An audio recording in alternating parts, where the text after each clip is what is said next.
And I'm back on a Saturday too. Yes, yes, you're probably like, woman, stop it. You were here Monday to Thursday, and now you're here on Friday, and now you're here on Saturday too. But I have a problem. I literally do.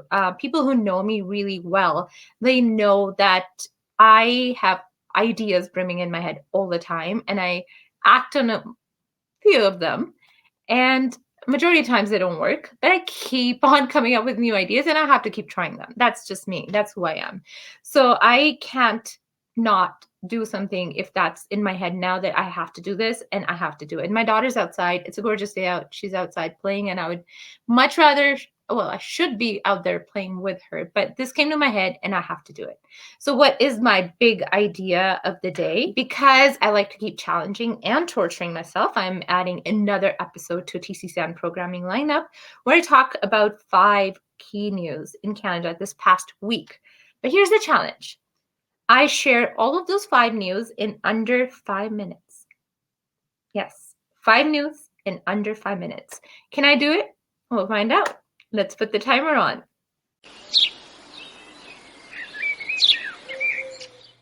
On Monday, March the 1st, StatsCan released estimates that suggest that Canadian households ended up with more disposable income than the decline in wages, salaries, and in self-employment income through the third quarter of 2020 because of the support programs and measures provided by the government.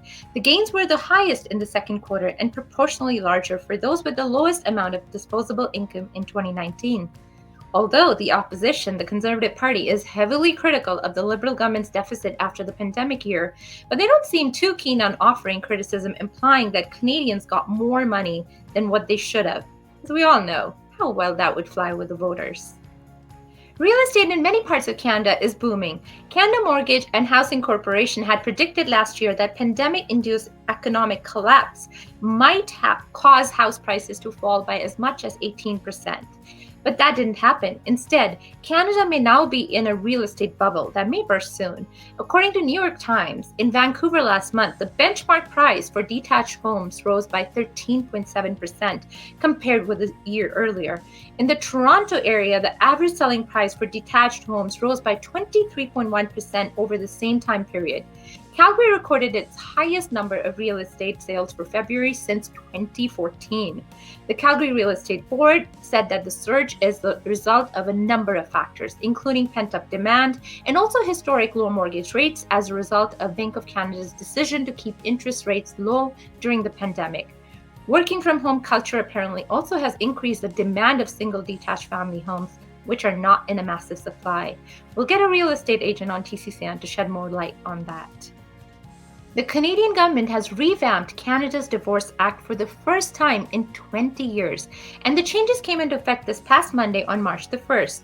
The new amendments now include a section on family violence that defines family violence beyond the physical and includes instances of sexual abuse, harassment, or stalking, psychological abuse, financial abuse, and conduct that is threatening, forms a pattern of coercive and controlling behavior, and or causes a family member to fear for their safety or the safety of another individual.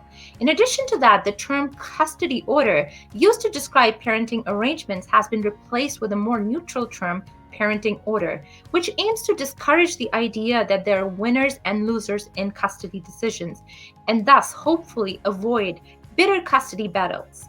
New guidelines around a parent's relocation with a child have also been introduced. To talk more about these changes, we'll be speaking to a family lawyer on TCCN soon.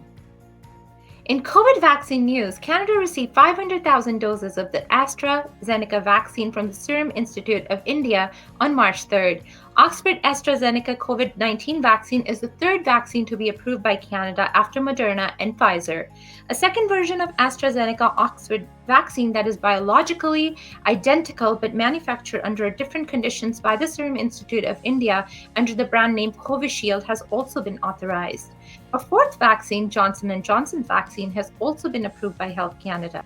Prime Minister Trudeau said that the total number of doses of all approved vaccines expected to arrive in Canada by the end of this month is 8 million. Another vaccine-related interesting news is that National Advisory Committee on Immunization recommended to change the time between doses of Pfizer and Moderna COVID-19 vaccines from 3 weeks to 4 months. Canada is currently the only country in the world to do that. But that's a game changer because of the increase in time between the two doses. Close to 80% of Canadians over 16 years old could get at least one shot of the Pfizer or Moderna vaccine by the end of June. So fingers crossed, all goes well. More good news. The global technology services company Infosys plans to create 500 jobs in Calgary over the next 3 years. Officials say the plan is to double the Canadian workforce to 4,000 employees by 2023. Infosys says that it will hire tech grads from 14 educational institutions in Canada, including the University of Calgary State and University of Alberta. The coolest thing, however, is that Infosys also has a reskilling program for individuals looking to make a mid-career shift from more traditional industries. The company says that it starts these people in less specialized positions and then through an internal training and apprenticeship program transitions them into more core digital positions. That was the week's news review for Canada 5 News in 5 minutes. Thank you for watching. See you next time. Did I do it? Did it happen? My timer never went off. Well, good luck to me. We'll find out.